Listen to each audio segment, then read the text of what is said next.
Começa agora o programa 20 Minutos com Breno Altman.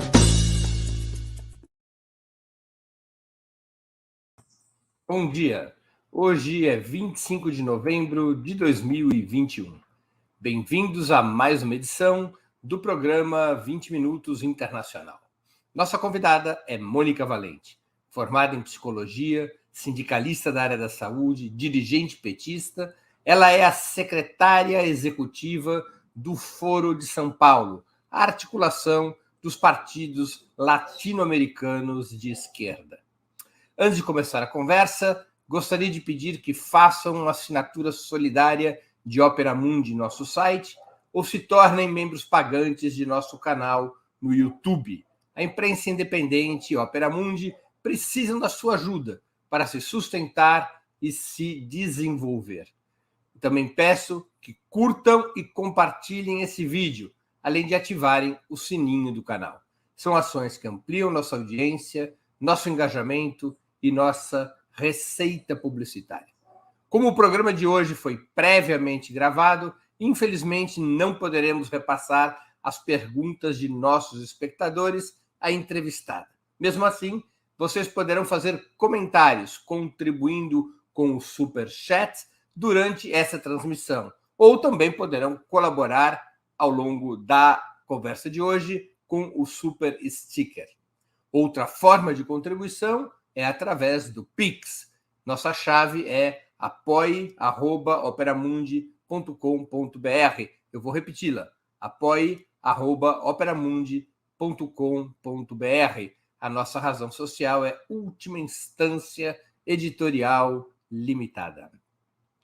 Bom dia, Mônica. Uma honra ter sua presença novamente no 20 Minutos Internacional. Obrigado por aceitar nosso convite em meio a tantas viagens.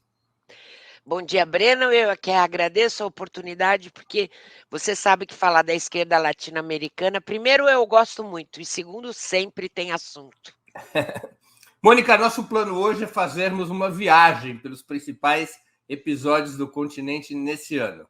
Cintos apertados, podemos decolar? Sim, senhor. Mônica, o que representou para a esquerda latino-americana esses quase 11 meses de governo Joe Biden nos Estados Unidos? Houve um arrefecimento da ofensiva imperialista no subcontinente ou segue a mesma política na Casa Branca? Olha, Breno, tem seguido a mesma política na Casa Branca nesses 11 meses de governo Biden.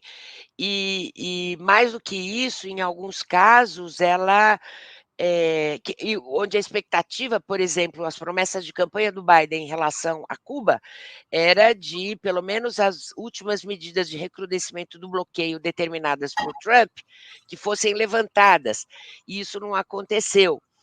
E então não só não houve nenhuma mudança significativa, como houve a manutenção das piores políticas que já vinham sendo implementadas pelo período Trump.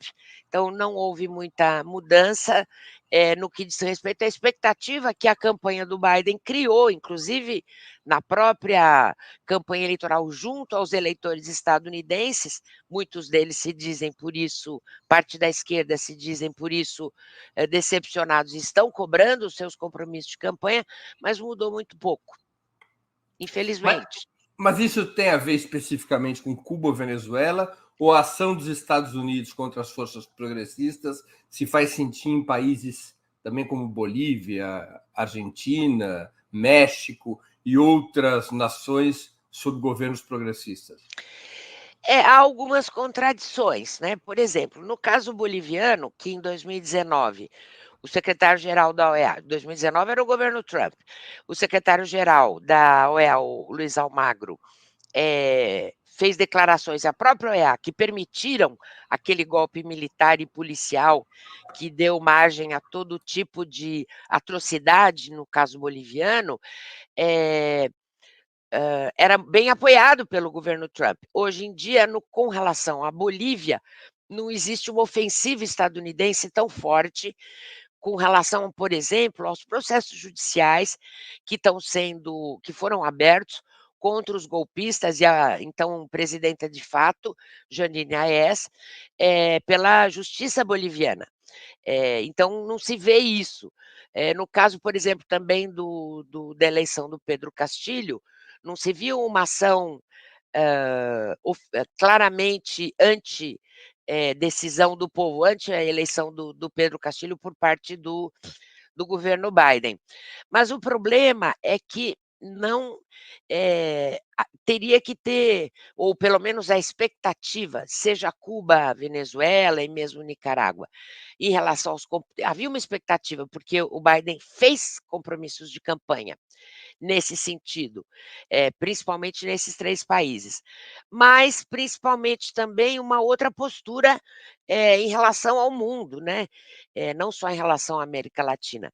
E a postura do Biden e eu tenho a impressão que a visão do governo Biden em relação à América Latina tem a ver com a América Latina, mas tem a ver com as suas ambições geopolíticas e sua avaliação do cenário mais global. Por isso que eu acho que não mudaram significativamente a política, até o ato falho faz sentido, né, a política estadunidense para com a América Latina.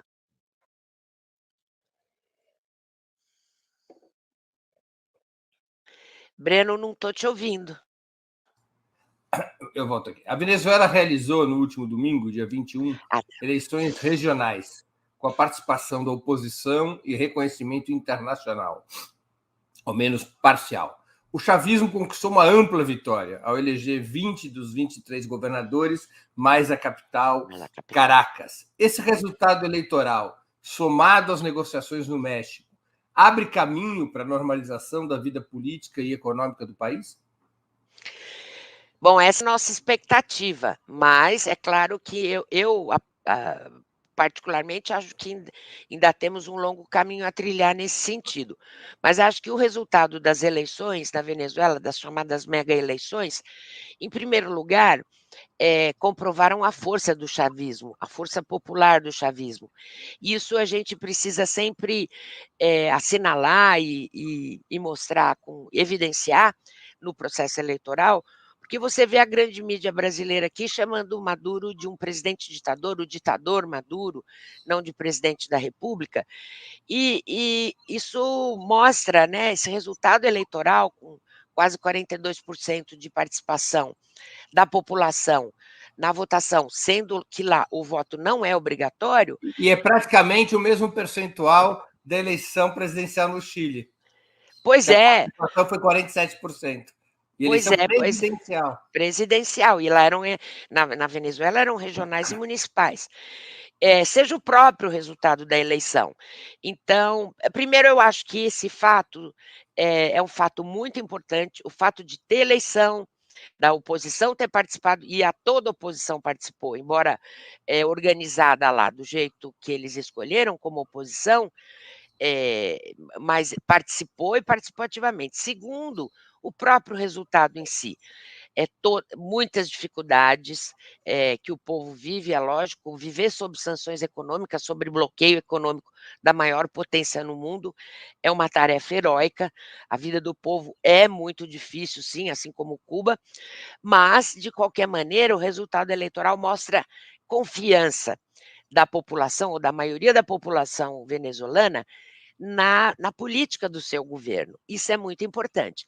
Esses 2 fatos, Breno, eu acho que nos fazem andar, vamos dizer, 2 casas adiante na normalização das relações dos Estados Unidos com a Venezuela. Agora, eu acho que ainda vai ter muito trabalho de resistência e muito trabalho diplomático também, e muita solidariedade da parte da esquerda latino-americana, da esquerda mundial e dos progressistas de maneira geral, né? Precisa acabar com essa política de sanções e bloqueios econômicos por parte dos Estados Unidos contra outros povos, ponto. No caso da Venezuela, dos Estados Unidos e também da União Europeia, né? Isso é um fato, aliás, bem lembrado. Eu estava lá na eleição venezuelana e havia 80 a 100 observadores internacionais da União Europeia, chefiados pela eurodeputada Isabel Santos. No final do dia do domingo, ela deu uma pequena entrevista, ela não avançou nada, mas ela relatou o ambiente de normalidade das eleições, e eles estavam lá já há alguns dias, foram meses antes para auditar uma série de outros mecanismos da própria eleição. Então, isso também é digno de nota, por 2 motivos. Vitória da luta de resistência do povo venezuelano, a União Europeia voltar Depois de a 16 anos. depois de 16 anos, voltar a participar como observador eleitoral. E segundo também, porque compromete, aqueles, países que têm tido uma posição ou dúbia ou contra o povo da Venezuela, porque eles participaram lá, e foi pública essa participação desses observadores europeus. Havia gente do Centro Carter, havia gente da Copal, havia gente de observatórios eleitorais da América Latina, quer dizer, foi um processo eleitoral altamente fiscalizado e acompanhado. Você acha que a Casa Branca está disposta a desmontar a estratégia golpista articulada em torno de Juan Guaidó, presidente autoproclamado e que ainda é reconhecido pela Casa Branca como presidente da Venezuela, e reconhecer, assim, a legitimidade do governo Maduro? Hoje, nesse momento, eu não tenho ideia ainda, Breno, mas veja que coisa, eu acho que primeiro é bom a gente falar das negociações. As negociações que estão suspensas da Venezuela, mas que ocorrem no México, elas estão suspensas por uma medida absolutamente eh,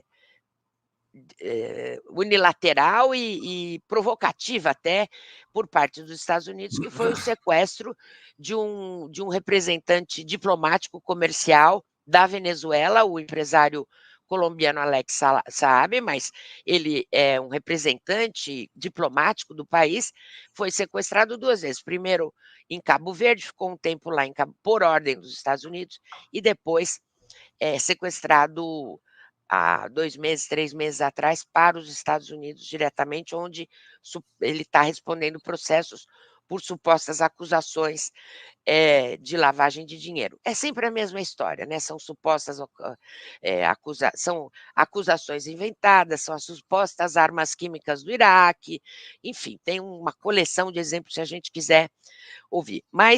E as negociações foram suspensas pela Venezuela, obviamente, por uma medida de um ato de soberania contra esse sequestro do seu representante diplomático. Foi, na minha opinião, uma provocação por parte, não sei se de todo o governo americano, se uma parte do governo americano, enfim, não vem ao caso. Houve a provocação. Por que eu acho que foi uma provocação, Breno? Porque as negociações iam avançando. Elas iam avançando de uma maneira significativa. Desculpa.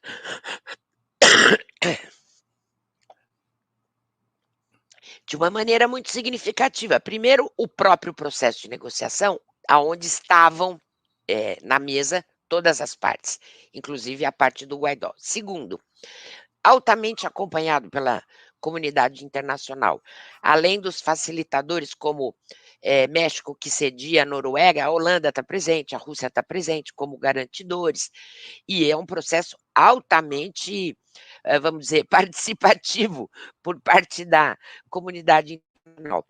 Terceiro, porque houve pelo menos 2 acordos posteriores ao início da negociação que foram firmados importantes. O primeiro sobre o território de Essequibo e o segundo, mais propriamente dito, da própria eleição ocorrida no dia 21 de novembro passado, do formato, da participação, e isso já vinha um processo interno na própria Venezuela, na Assembleia Nacional, uma comissão de paz, de diálogo e reconciliação formada por parlamentares eleitos nas eleições de 2020, com todo mundo, situação e oposição.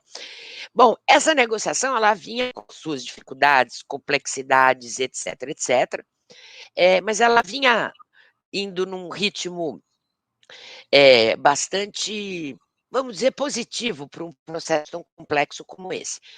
Aí houve essa por isso que eu acho que foi uma provocação, porque eu acho que não havia expectativa por parte dos setores estadunidenses que apoiam o Guaidó, seja governo, seja setores empresariais, de que essa negociação pudesse apontar êxitos ou caminhar, dar passos adiante. Então houve o sequestro, não obstante, aí obviamente a Venezuela suspende a sua participação, não obstante isso, se realizam as eleições. Então, o que eu acho é que hoje o chamado Estado profundo estadunidense, os interesses, seja do governo, seja dos setores empresariais, dos setores propriamente imperialistas, vamos dizer assim, eu acho que tinha uma expectativa de que nessa eleição o governo não se saísse tão bem, sabe, Breno? Eu acho que eles tinham a expectativa: "Bom, vamos fazer aí o processo de negociação, vamos participar, porque a situação é tão difícil, né, para o povo, que muito provavelmente o partido do presidente Nicolás Maduro vai perder a eleição". E não perdeu. Não só não perdeu, como teve um resultado Saiu muito fortalecido. positivo. Saiu muito fortalecido. Então agora essa semana eu acho que o império está repensando as suas estratégias, né, com relação a isso, e nos cabe, como esquerda latino-americana, prestar solidariedade, mostrar que nós acompanhamos o processo eleitoral, e acompanhamos mesmo o processo eleitoral venezuelano de uma maneira muito próxima, podemos todos atestar a lisura, a transparência, a participação muito forte do povo venezuelano no processo, né, e eles gostam de votar, sabe, Breno? O povo venezuelano está acostumado a resolver as coisas, como disse o presidente Maduro, no voto, a cada 2 anos ou a cada grande 29 processos eleitorais em 22 anos. exatamente. E o povo gosta de votar. Assim, a gente conversou com gente que estava na fila, senhorinhas muito bonitinhas, assim, senhoras do povo, né, lá na fila: "Não, eu faço questão de votar, é a minha maneira de contribuir para melhorar a vida do meu país", uma coisa muito bonita, muito Uhum. bonita. Vamos mudar um pouquinho de cenário, Mônica. Qual é a lógica, na tua opinião, que leva Joe Biden a manter e até aprofundar, como você mesmo já comentou, o cerco contra Cuba, tentando asfixiar economicamente o país e estimulando os grupos oposicionistas mais radicais contra o governo Dias-Canel? Pois é, Breno, como eu te disse no começo, os compromissos que o Biden havia assumido, na campanha eleitoral eram compromissos na contramão do que ele vem fazendo, né, com relação às sanções econômicas e ao bloqueio estabelecido contra Cuba há mais de 60 anos. E, houve muita especulação, né, por parte de muitos setores da imprensa, de alguns intelectuais, por que que Biden estaria recrudescendo, recrudescendo não, por que que ele estaria não só não suspendendo as medidas, como incentivando essa operação de guerra midiática que Uhum. fizeram em 11 de julho, eh, e e houve muita especulação. Então, uma das coisas que eu ouvi dizer, de tanta coisa que a gente leu, nem me lembro quem era a fonte, é que havia um interesse por parte do Biden em alguns votos de senadores republicanos da ultradireita, Mark Rubio e outros da Flórida e Miami, do voto deles no grande pacote de infraestrutura que o Biden apresentou para o Congresso americano, para o Senado americano. E que então isso teria sido parte de uma espécie de uma negociação de um acordo. Não se sabe, né? Isso são coisas que a gente só fica sabendo daqui a muito tempo, e enquanto o Assange estiver preso, do jeito que está preso, dificilmente vamos ter tão cedo novos vazamentos como teve no Wikileaks, que esclareceu, mostrou ao mundo um monte de coisa que a gente supunha, mas que comprovou. Mas então essa é uma teoria. A outra coisa que eu penso, Breno, mas aí também é uma opinião, logicamente sujeita à confirmação, e eu mesma não tenho muita. Eu tenho, vamos dizer, uma intuição política, é que eu tenho a impressão de que eu acho que eu já falei um pouco disso aqui, não sei se falei, mas assim, nós vivemos um processo muito importante na América Latina, uma onda progressista. Eh, Houve reação, uma coerciva, como diz o Rafael Correia, a essa onda progressista e popular. Em alguns casos nos derrotaram, em alguns casos não, mas na maioria deles, num certo período, fomos derrotados. O próprio golpe contra Dilma e a prisão do Lula, eu acho que é a expressão mais, vamos dizer, mais pronta e acabada dessa contraofensiva dos setores conservadores e do próprio imperialismo contra a América Latina. Não era só Dilma e prisão do Lula, era o que isso significava, esse governo, os governos do PT no Brasil significavam para a América Latina. Só que aí, o que aconteceu? O povo continuou resistindo e lutando, não obstante todas as dificuldades. É o Chile, foi o Equador, a Bolívia, a Colômbia, mesmo aqui no Brasil. Houve a eleição do Alberto Fernandes lá atrás, depois do López Obrador, ou vice-versa, não me lembro mais qual foi antes. Então, houve uma resistência, em alguns casos, com alteração da correlação de forças, como é o caso boliviano, em outros casos, não. Por exemplo, o Equador, onde as forças progressistas podiam. A nossa expectativa é que as forças progressistas derrotassem o banqueiro, o Guilherme Lasso, que agora está no escândalo, como só ia acontecer, no escândalo do Panama Papers. Bom, e aí eu acho que que havia vamos dizer assim, uma certa expectativa do império e dos grandes interesses econômicos do mundo, de que pronto, já tinha dado, a onda progressista na América Latina tinha passado, tinha sido muito legal e não sei o quê, agora vamos voltar a falar de negócios. Ironicamente comentando. Isso não aconteceu.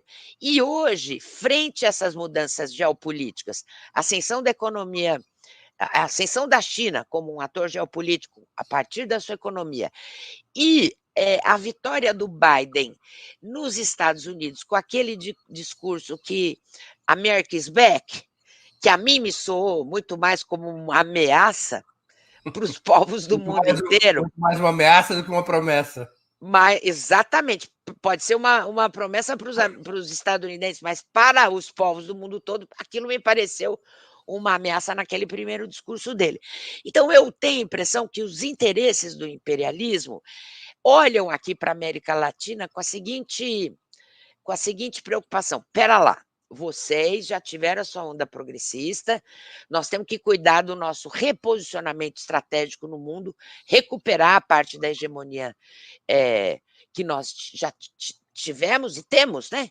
Não dá para achar que os Estados Unidos perdeu toda essa hegemonia, perdeu relativamente. E nós somos, vamos dizer assim, o seu pátio traseiro. Muita gente me diz, quando eu digo isso, muita gente diz: Mônica, você está exagerando. Isso aí é uma coisa ideologizada. Não, vamos ver os fatos. Não é, porque vamos ver os fatos. A manutenção do bloqueio contra Cuba, a manutenção das sanções contra a Venezuela, uma postura, vamos dizer assim, pelo menos dúbia em relação à Bolívia, agora mudou um pouco de oposição, o Almagro mudou de posição, mas uma postura um pouco dúbia. Por exemplo, a gente vê no cenário internacional comentários e agentes ligados a setores empresariais e a setores do imperialismo dizendo que não é certo fazer o processo judicial contra os golpistas, esperando que o governo do Lúcio Arce desse uma anistia para aquelas pessoas que promoveram o golpe. Um deles, inclusive, está preso em Miami, o ex-ministro do Interior, Arturo Merino, por desvio de dinheiro, lavagem de dinheiro, etc., pela justiça americana. Então, eu tenho a impressão que isso é o que acontece no cenário mundial, porque há uma nova, vamos dizer assim, um novo cenário, novos protagonistas, com maior ou com menor expressão, e eu acho que o governo Biden está tentando se reposicionar nessa disputa e conta com a América Latina como, vamos dizer assim, sua reserva de mercado, seu Claro, pátio traseiro, né? é Vamos verdade. falar a verdade. Mônica, hoje, 25 de novembro, completam-se 5 anos depois da morte do Fidel. exatamente hoje. Exatamente. Você acredita que a Revolução Cubana, apesar das dificuldades econômicas agravadas pela pandemia, tem sido capaz de enfrentar esses desafios e manter apoio interno, apesar das tentativas de desestabilização patrocinadas pelas organizações de direita e pelos Estados Unidos? Sim, eu acho que sim, a força da Revolução Cubana, do seu ideário, ela é muito grande.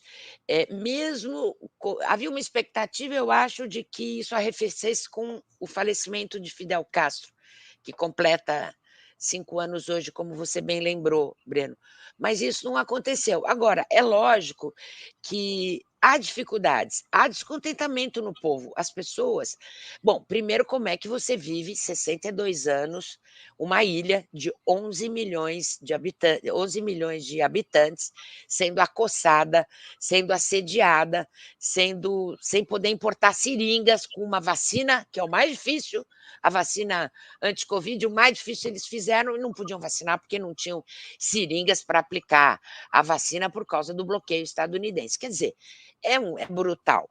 Então é lógico que isso causa descontentamento, é lógico que as pessoas, tinham expectativa, inclusive o próprio povo cubano em relação às promessas de campanha do Biden, que não se confirmaram.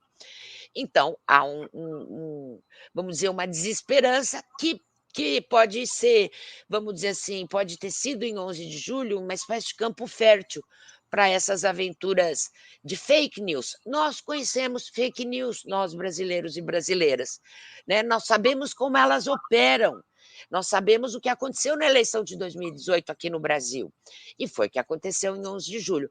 Agora, esse último chamado aí de manifestação de 15 de novembro, não existiram, disseram que foi porque havia repressão, primeiro que as pessoas estavam. Não houve repressão, houve muita gente filmando no dia, passando ao vivo, etc.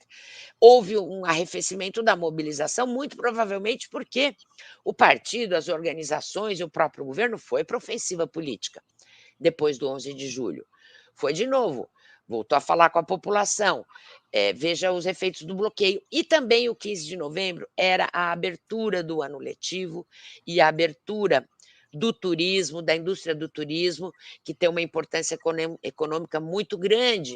Então havia, no dia 15 de novembro, era uma data ruim para os antirrevolucionários, para os contra-revolucionários, porque era a data de esperança, né, de reabrir as escolas, exatamente por causa do esforço cubano de combate à Covid, de fazer a vacina, de vacinar quase 80% da população, aliás, até mais de 80%. Então foi uma data Cuba infeliz. Tem a maior taxa de vacinação por 100 mil habitantes do mundo. Né? Do mundo. Mas eu acho que a revolução e os ideais humanitários da Revolução Socialista, eles são muito grandes. Isso está arraigado na cultura do povo cubano.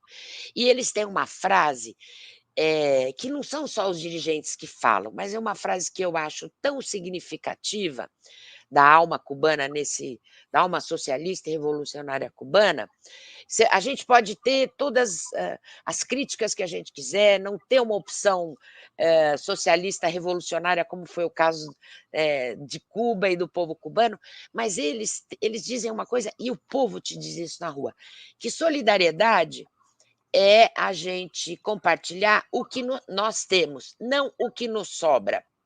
E isso é muito forte, sabe, Breno? Então, quando eles mandam os médicos cubanos lá enfrentar o ebola, a própria Covid, quando eles, nessa dificuldade toda de vacina, de produzir a vacina, de insumos, de não sei o quê, eles compartilham com outros povos o pouco que eles têm, e é uma injustiça muito grande eles sofrerem esse boicote. Você imagina se eles tivessem tido, se Cuba tivesse tido todo o investimento, que não precisava ser nem a metade disso, que a Pfizer fez, ou que a AstraZeneca fez, na produção e distribuição das vacinas deles, como é que estaria a América, se fosse só para a América Latina e África? Como é que não estaria a situação de pandemia Eles no podiam ter mundo? assumido a produção de todas as vacinas da América Latina e da África. Exatamente, coisa que ninguém está cuidando, a África principalmente, né? Então a Se eles gente tivessem vê. recebido investimentos, eles podiam abastecer o mercado. É, 1 bilhão de pessoas. e não seria filantropia, é investimento mesmo. Investimentos são negócios, indústria farmacêutica, porque eles têm tecnologia e ciência avançada o suficiente para isso e comprovaram. Então é isso, a luta sempre segue e é lógico que tem dificuldades, o povo cubano passa necessidades, se reinventa, é muito criativo, se reinventa. Agora, nós que somos a esquerda latino-americana devemos sempre solidariedade de debate com a sociedade sobre essa injustiça humanitária que cometem contra Cuba. Nova estação. Um dos principais fatos positivos para a esquerda latino-americana em 2021 foi a vitória de Pedro Castillo no Peru em 6 de junho. O Pedro Castillo representou, então, um bloco claramente anti-imperialista, anticapitalista. Seu partido se define como marxista, leninista, mariateguista, o Peru Livre. Mas logo após a posse de Pedro Castillo, começaram divisões internas fortes, apontando que seu governo poderia optar por uma deriva à direita, como fez Lenín Moreno no Equador há alguns anos. O que se passa no Peru, Mônica? Pedro Castillo continua pela esquerda ou já começou, como dizem os venezuelanos, como dizia o Brizola, a costear o alambrado ou saltar la talanqueira, como dizem os venezuelanos?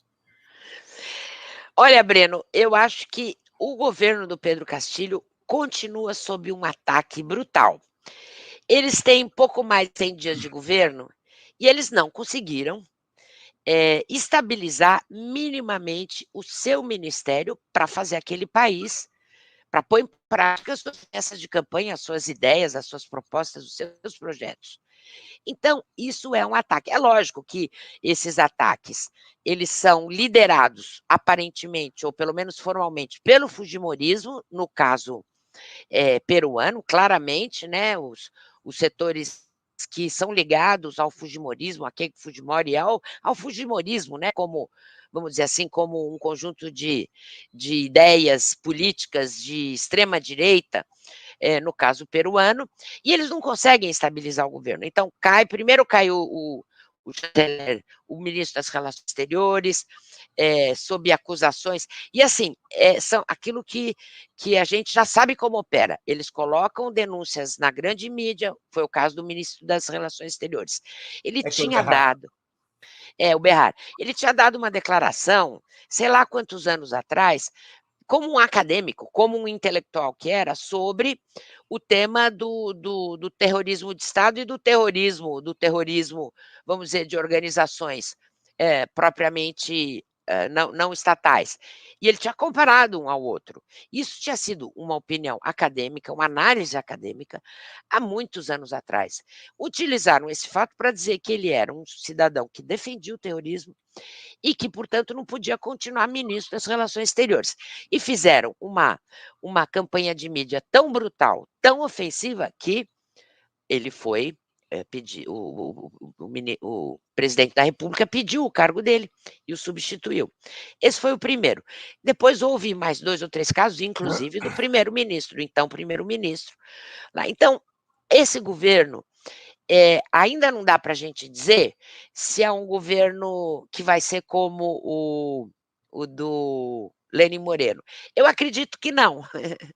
Eu acredito que não. Mas, enfim, nunca se sabe, nós não tínhamos essa expectativa em relação ao Lenín Moreno. Mas por que não? Pelas declarações do Pedro Castillo, pela forma como ele chegou ao primeiro turno e ao segundo turno, é lógico que ele sofre pressões, sofre ataques por parte da extrema-direita e provavelmente sofre pressões de muitos setores econômicos. Agora, ele já é muito criticado pelo partido dele, pelo Peru Livre, né? Esse é um assunto super delicado, mas é importante a gente mencionar que é a necessidade que nós assim, ou a fragilidade, dos partidos políticos, de todos os matizes ideológicos, mas no nosso vamos dizer, de matriz de esquerda e progressista, você não tem um partido político, razoavelmente, enraizado, razoavelmente organizado, com mecanismos internos para a construção de consensos e de opiniões que possam fazer o partido, fazer propostas adelante, né, para frente, dificulta muito a vida do Pedro Castilho. Então o partido dele está rachado, eles elegeram 35 35 parlamentares, metade apoia o governo, outra metade não. É preciso reunificar, porque essa é a principal força de sustentação do governo do Pedro Castilho, e o que nós estamos podendo, o que a gente, como amigos, né, do Peru, estamos fazendo buscando nos colocar à disposição para esse processo de debate, de troca de ideias, que é um pouco o papel do Foro de São Paulo, né? Não temos nenhuma interferência, nenhuma ação de coordenação da política interna em cada país, em cada partido membro, mas podemos compartilhar experiências, né, Breno? E só isso já faz as pessoas e os agentes políticos, etc., pelo menos refletirem sobre essas experiências tão intensas que nós vivemos na América Latina e nos nossos países. Agora, é isso, o governo Pedro Castilho continua um governo que não conseguiu se estabelecer sob ataque, não conseguiu assumir o governo e colocar em prática os seus projetos políticos e sociais e principalmente econômicos. Mônica, no dia 7 de novembro, Daniel Ortega foi reeleito presidente da Nicarágua em uma eleição bastante contestada por seus opositores dentro e fora do país. Para muitos, a prisão de oposicionistas ocorrida em junho representaria uma ruptura da legalidade democrática e, portanto, o governo da Nicarágua seria uma ditadura. Qual é a tua avaliação sobre o processo nicaragüense? Olha, muito importante a pergunta, Breno, porque nunca eu vi a política externa latino-americana tão em debate como algumas semanas atrás, nos meios da imprensa corporativa, empresarial. Mas, enfim, isso foi só uma ironia. A pergunta é muito importante. Primeiro, as pessoas precisam saber que, a partir de 2018, a Assembleia da Nicarágua aprovou uma lei, se não me engano, foi em dezembro de 2019, uma lei que regula a entrada, o financiamento externo para organizações políticas, sociais e ONGs nicaragüenses nacionais. Uma lei, diga-se de passagem, bastante parecida com a lei estadunidense que regula esse mesmo tema para os Estados Unidos. Ou seja, que é a mesma lei que vige no Brasil. Não, os partidos políticos, os atores políticos, os agentes políticos de um país não podem receber financiamento de outros países, financiamentos externos, porque, obviamente, isso daí está contra todos os princípios do direito internacional, da ONU, etc. Nicarágua aprova essa lei, fazendo uma análise, uma investigação dos famosos mobilizações de 2018, que foram mobilizações muito fortes, em alguns casos muito violentas. A partir da aprovação dessa lei, essas pessoas que foram presas e que estão sendo investigadas, e elas receberam, comprovadamente, receberam suas organizações bastante recursos, milhões e milhões de dólares, dos programas estadunidenses, que é o USAID e o NED. Isso é comprovado no orçamento estadunidense. Qualquer um pode entrar nas páginas do Congresso norte-americano e verificar as organizações nicaragüenses que foram financiadas durante 2016, 17, 18 e posteriormente, por esses programas que nós conhecemos, esses chamados programas de ajuda à democracia, estadunidense. Bom, usaram dinheiro para fazer política. É muito desigual. Isso nenhum país permite. Isso é contra a soberania do país. Com base nessas suspeitas e nesses fatos, essas pessoas foram processadas, algumas delas presas, e estão respondendo a processo. Todos os que foram presos eram candidatos a presidente ou a candidatos a essa sucessão? Até o momento em que começaram a ser processados, não, ninguém era candidato. Então, o que os nicaragüenses falam em sua defesa é o seguinte: bom, essas pessoas foram presas, agora estão dizendo que eram candidatos a presidente e que são perseguidos, mas eles não tinham partido político, eles não tinham lançado candidatura, enfim, então essa é uma discussão. Então, no mérito, o governo nicaragüense, em defesa da sua soberania, tem toda a razão de processar essas pessoas, com base na sua própria lei e com base, vamos dizer assim, no direito internacional. Nós aqui não gostaríamos de ver nenhum partido político sendo financiado por qualquer ator externo, qualquer agente econômico, político ou social de fora No do Brasil, o país. financiamento internacional de partidos é a única razão para cancelamento de registro partidário. Exatamente. É super proibido e todos os partidos políticos obedecem fielmente essa regra, porque é um atentado à soberania do país, né? Seja na própria Constituição brasileira, mas no direito internacional isso funciona desse jeito. Bom, então eu acho que o governo nicaragüense ele tem razão em defender a soberania do seu país.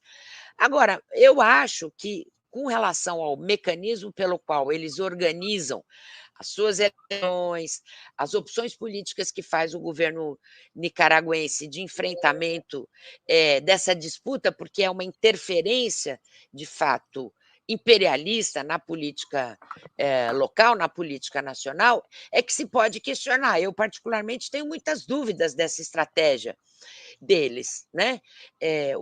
Para não dizer que não concordo, mas quem sou eu para concordar ou discordar?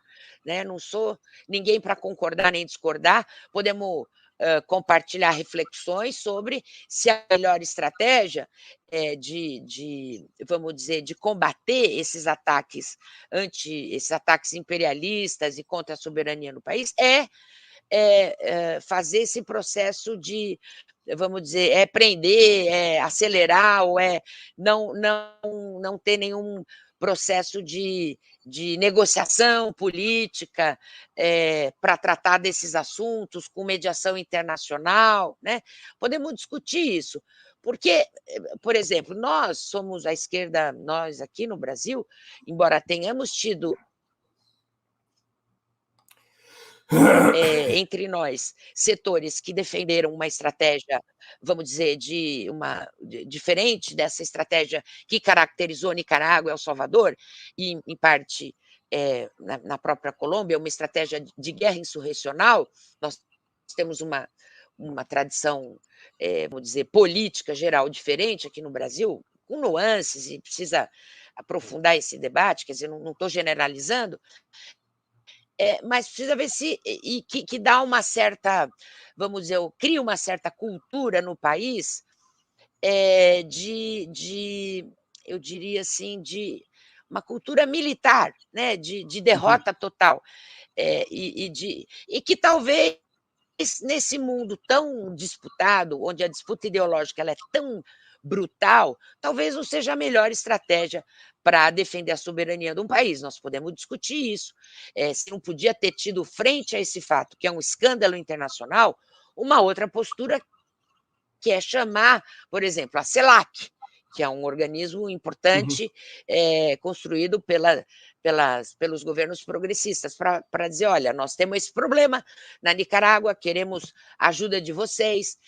Pela lei, essas pessoas estão sendo processadas e serão presas, mas, independente do processo judicial continuar acontecendo, porque é a lei do nosso país, nós queremos um acompanhamento, um grupo de, sei lá o que podia ser feito, né? Agora, no mérito, eles têm razão.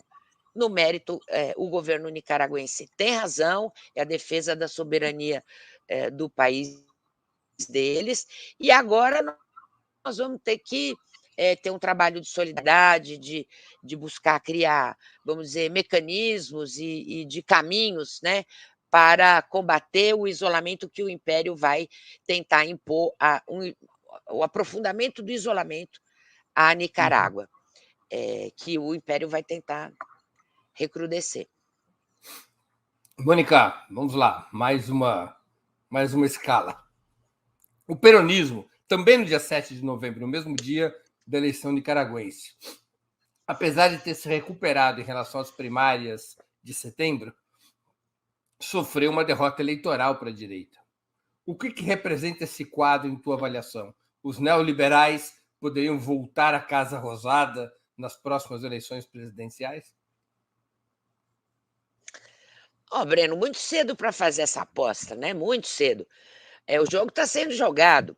O governo do Alberto Fernandes, quando perdeu as primárias, rapidamente, seja por pressões internas, seja por discussão lá da frente de todos, rapidamente tomou medidas, reviu governo, reviu cargos, tomou iniciativas governamentais importantes para melhorar a vida do povo e minorar o baita sofrimento em relação à pandemia. Então, de certa maneira, essas eleições de 7 de novembro, que foram as eleições mesmo, a expectativa dos setores neoliberais era que eles derrotassem mais amplamente o governo do Alberto Fernandes, e isso não aconteceu. Então, acho que o jogo está sendo jogado, eles recuperaram a iniciativa política muito rapidamente, logo depois do resultado das primárias, né? Pode não ser suficiente? Pode, né? Mas eles estão com o governo está com iniciativa política para fazer o projeto democrático e popular do Alberto Fernandes andar, para andar para frente, para avançar, para combater a pandemia, gerar emprego, negociar a dívida, que eles têm uma dívida imensa, totalmente com o FMI, que é totalmente injusta, tudo aquilo que a gente já sabe, mas eu acho que eles mantêm a iniciativa política no sentido de cumprir com as promessas de um governo democrático popular que o Alberto Fernandes fez ao povo argentino quando foi eleito. Mas é jogo que está sendo jogado. No próximo dia 19 de dezembro, haverá segundo turno no Chile entre o candidato de esquerda, Gabriel Boric, e o da extrema-direita, José Antônio Cast. Perigo à vista, Mônica? Como explicar a ascensão do neofascismo chileno depois das formidáveis manifestações de 2019 e das eleições constituintes desse ano, francamente favoráveis à esquerda? Breno, sempre há perigo à vista, sempre. E principalmente nós aqui, brasileiros e brasileiras, que no começo do ano, em 2018, talvez muitos de nós não acreditássemos que esse presidente inominável seria eleito, certo? E ele foi eleito. Então, é lógico que nós temos que tomar cuidado e temos que ajudar, e o próprio povo chileno certamente vai buscar derrotar esse neopinochetismo que surge das urnas. Como em primeiro colocado, mas também com 28%, quer dizer, não é assim. E o Boric, que é representante desse setor anti-neoliberal, 25%. Então, não é um. Sim, mas é que o bloco de direita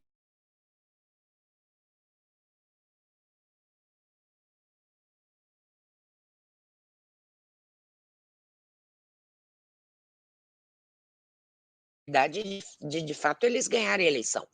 Mas também eu acho que a partida está em curso. Está em curso, assim como eles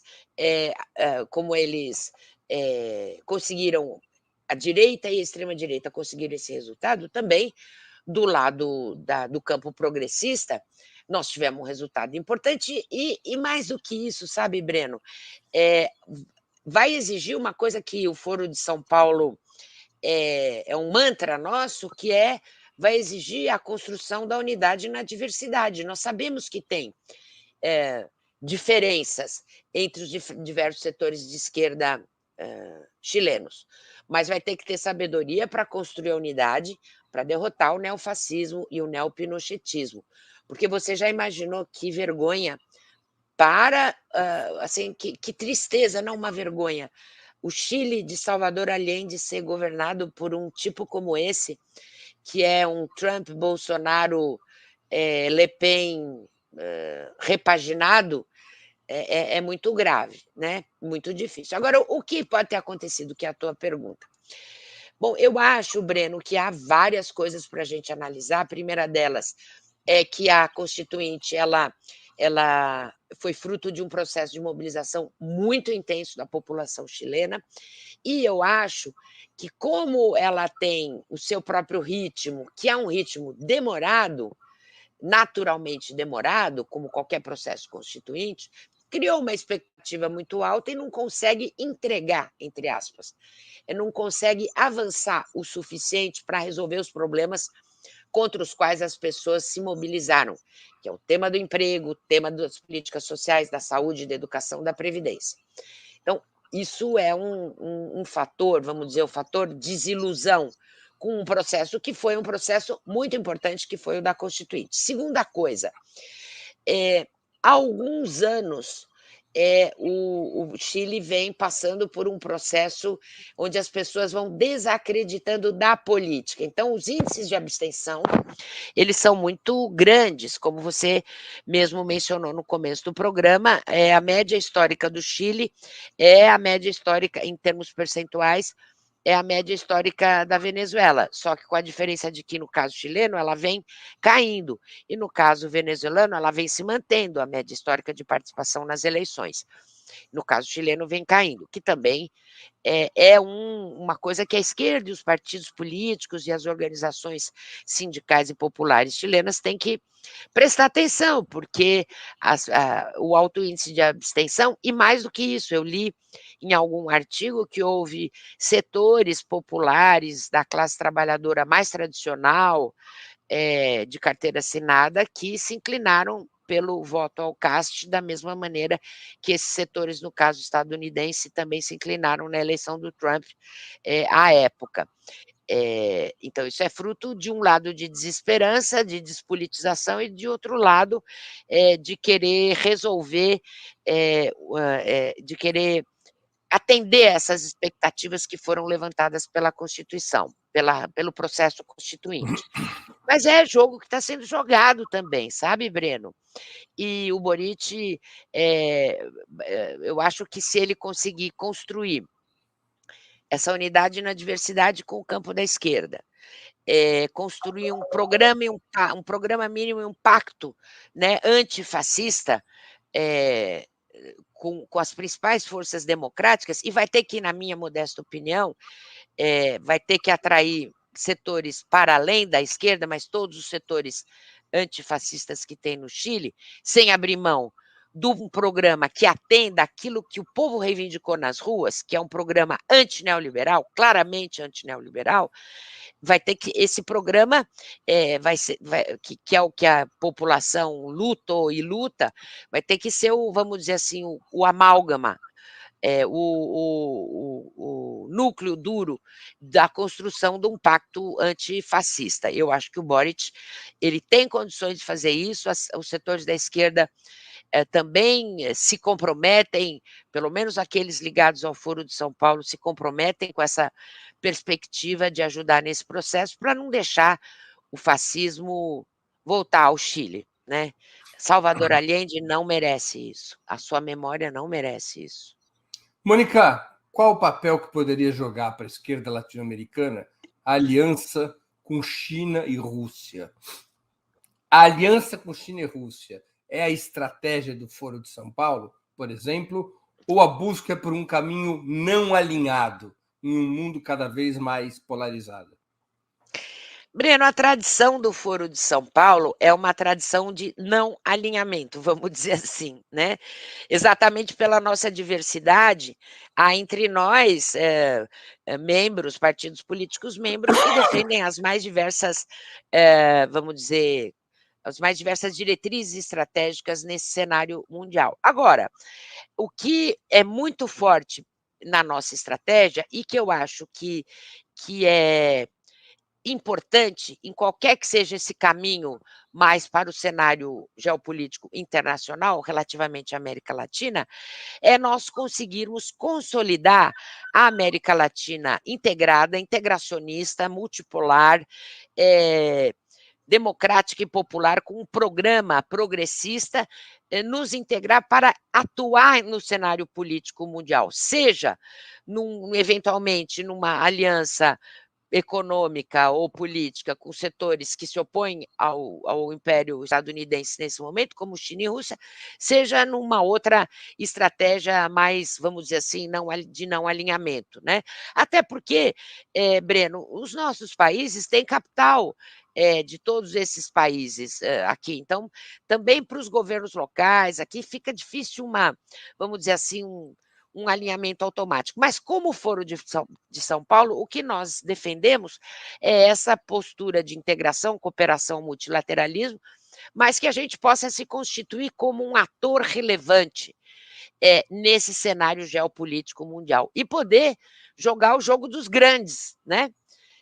Não ficar sendo massa de manobra, vamos dizer assim, ou pátio traseiro de ninguém, mas poder discutir, mesmo com a China, por exemplo, os projetos de infraestrutura, que a China tem projetos de infraestrutura para com a América Latina, né?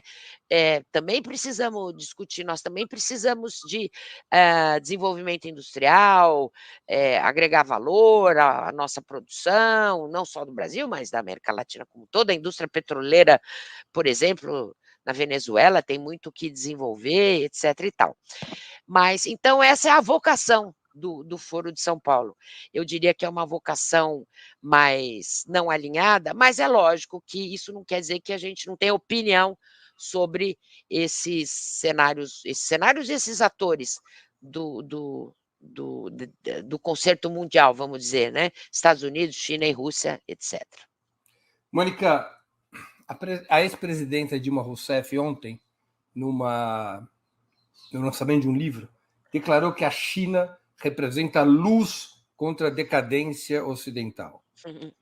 A direita brasileira já há semanas ativa os motores, especialmente depois da visita do Lula à Europa, exigindo do PT um compromisso com a democracia, ou seja, uma postura de crítica e ruptura com Cuba, Venezuela e Nicarágua, que seriam, aos olhos da direita, ditaduras de esquerda. Qual é a sua opinião sobre este imbróglio? Olha, Breno, primeiro, o PT e os governos do PT não já deram mostras suficientes do seu compromisso com as regras da democracia brasileira, e uma democracia, vamos dizer, frágil, cheia de dificuldades, mas uma democracia que foi fruto da luta contra a ditadura. O PT já deu mostras suficientes para a sociedade brasileira quando foi governo. O próprio presidente Lula, recentemente, ele voltou a dizer: eu podia ter o terceiro mandato naquele momento, lá em 2010. Optei por não, porque não é uma questão de ser mais democrático ou não, é uma questão de que esse foi o pacto ao qual nós chegamos para a redemocratização brasileira em tal momento histórico, a partir de uma luta que foi uma luta contra a ditadura militar aqui no Brasil. Se a gente vai criar uma correlação de forças mais favorável para a gente avançar na democracia brasileira, inclusive em muitos sentidos da participação popular, como nós tentamos fazer no final do governo do presidente Lula, ou no início do segundo governo da presidenta Dilma, nós não sabemos ainda, mas eu particularmente defendo que nós temos que aprofundar os mecanismos de participação popular e de democracia no Estado brasileiro, e que não valha só para o Estado, para a União, que valha também para os estados e municípios. Então, o PT não precisa fazer declaração, assinar papel e documento do seu compromisso democrático. E o PT e os presidentes Lula e Dilma já deram mostras suficientes, comprovadas por 12 anos de governo, 13 anos de governo, com o seu compromisso com as regras da democracia brasileira tal como elas São. Não quer dizer que a gente não queira mudá-las, mas nós vamos mudar como sempre, nós vamos querer mudá-las como sempre fizemos, na luta social, na luta política, na luta institucional. Então eu acho que nós não devemos cair nessa, nós como petistas, agora eu falo como PT, né, como uma militante petista, não devemos cair nessa provocação de assinar compromisso. O compromisso foram 12, 13 anos de governo. Quem não teve compromisso com a democracia foram os setores que deram o golpe contra a presidenta Dilma e puseram o presidente Lula num processo totalmente kafkiano, encarceraram durante quase 600 dias num cárcere. Quem tem a postura antidemocrática e autoritária é esse pessoal que apoiou o golpe contra a Dilma e o processo totalmente de perseguição política contra o presidente Lula e contra o PT. Não é o PT que precisa comprovar seu compromisso com a democracia, são eles. E não há contradição entre a defesa da democracia e a defesa de China, Venezuela, Cuba e Nicarágua, como diz a direita? Não há, porque veja só uma coisa, o direito internacional. Vamos primeiro falar do aspecto institucional. É muito claro quando diz o respeito à autodeterminação e a não ingerência nos assuntos dos outros povos. Então, isso é do direito internacional. E tem uma razão de ser isso. Isso aí não é uma letra morta. Tem uma razão porque não adianta um outro país e um outro povo querer se imiscuir nos assuntos internos de um povo para resolver supostos problemas que esse outro povo tenha. Exemplo, os Estados Unidos ocuparam o Afeganistão por 20 anos. 20 anos. Saíram de lá e em 2 semanas, 3 semanas, tudo aquilo que eles disseram que estavam lá para combater, a postura machista, de perseguição às mulheres, etc., voltou. Então, a construção democrática, seja ou a construção das lutas de cada país, é assunto de cada país e de cada povo. É por isso que está lá escrito na legislação internacional, no direito internacional, que tem que ter respeito à autodeterminação dos povos e os países têm que respeitar o princípio da não ingerência, porque não adianta, não é assim que funcionam as coisas. Então, não tem contradição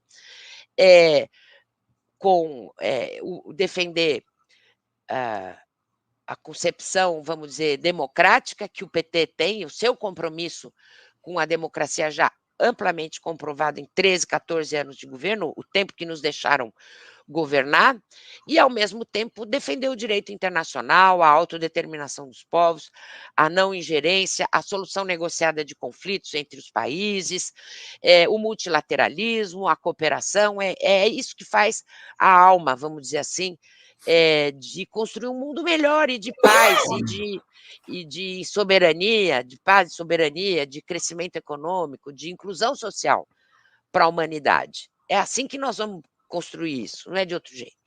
O curioso é que quem cobra o compromisso democrático do PT são as forças que derrubaram o governo Exatamente. em 2016. Mônica, a gente está chegando ao final da entrevista e eu queria te fazer 2 perguntas que eu sempre faço aos nossos convidados nesse momento de encerramento. A primeira pergunta é: qual livro você gostaria de sugerir aos nossos espectadores? E a segunda questão: qual filme ou série poderia indicar a quem nos acompanha? Bom, livro, sem dúvida, o livro da biografia do Lula. Essa nova biografia do Lula, escrita pelo Fernando Moraes. Recomendo a todos que comprem, que leiam e que comentem também, porque o Lula, ainda mais agora, assim, ficando, olhando, né, esse cenário internacional, a importância da figura do presidente Lula como um líder mundial. Ela cresceu em importância. Se já era importante quando ele saiu do governo em 2010, essa última jornada internacional que ele fez só comprovou o gigante que ele é no cenário internacional. E a biografia é escrita por um escritor brilhante como o Fernando Moraes, eu recomendo. E série e filme eu não tenho visto, eu vi há um tempo atrás e recomendo também As Mulheres. Como sempre, toda vez que eu venho aqui, eu recomendo alguma coisa sobre mulheres, mas é uma série que chama Maid. É uma moça, uma jovem faxineira que trabalha como faxineira nos Estados Unidos, e a vida da violência doméstica que as mulheres passam, e que nem sempre é uma violência física, às vezes ela é mais refinada, mas nem por isso deixa de ser uma violência muito grande. A série é muito boa, Maid. Mônica, queria te agradecer muito pelo teu tempo e por essa conversa tão informativa, tão interessante. Obrigado pela oportunidade que você deu aos nossos espectadores, mais uma vez, e a mim mesmo, esse seu amigo de tantos anos. Breno, muito obrigada pela oportunidade, estamos sempre à disposição. Você sabe, né, o que eu disse no começo, adoro América Latina e adoro política internacional e fazer essa reflexão, e depois também ouvir aí os comentários e receber os comentários do pessoal quando ouvirem o programa que foi gravado hoje. Obrigado, Mônica. Abraço. Abraço. Encerramos assim mais uma edição do programa 20 Minutos Internacional. Voltaremos a nos ver amanhã, sexta-feira, 26 de novembro, às 11 horas. O entrevistado será o jornalista Reinaldo Azevedo. O tema: quem estará no páreo em 2022? Vamos conversar sobre os primeiros movimentos da campanha eleitoral do ano que vem, a polarização entre Lula e Bolsonaro, a candidatura de Sérgio Moro e a construção da chamada terceira via, entre outros assuntos. Até amanhã e obrigado pela audiência de hoje. Um grande abraço para todos e para todas. Para assistir novamente esse programa e a outras edições dos programas 20 Minutos, se inscreva no canal do Ópera Mundi no YouTube. Curta e compartilhe nossos vídeos, deixe seus comentários. O jornalismo de Ópera Mundi é mantido com o seu apoio. Faça uma assinatura solidária em www.operamundi.com.br. Com um pequeno valor mensal, você nos ajuda no desenvolvimento de um jornalismo independente e de qualidade. Obrigado pela audiência e até a próxima.